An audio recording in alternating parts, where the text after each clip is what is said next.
नमस्कार, ठाणे लाईव्हमध्ये सर्व प्रेक्षकांचं अगदी मनापासून स्वागत।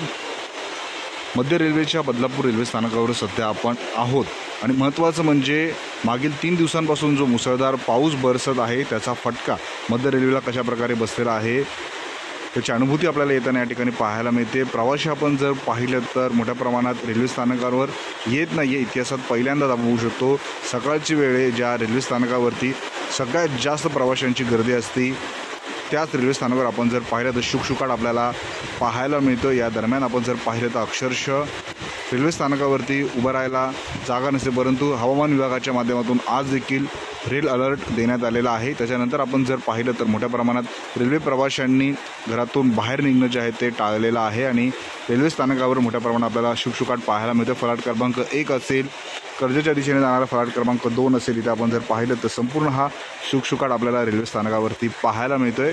थोड्याच वेळात एक ट्रेन जी आहे ती फलाट क्रमांक 3 वरती येणार आहे, त्यामुळे फलाट क्रमांक 3 वरती काही प्रमाणात गर्दी पाहायला मिळते। परंतु बदलापूर रेल्वे स्थानकावर फलाट क्रमांक 1 आणि 2 जर पाहिलं तर पूर्णपणे आपल्याला रिकामी पाहायला मिळते। बऱ्याच प्रवाशांनी नागरिकांनी घराच्या बाहेर पडणं जे आहे ते थांबवलेलं आहे, रोखलेलं आहे।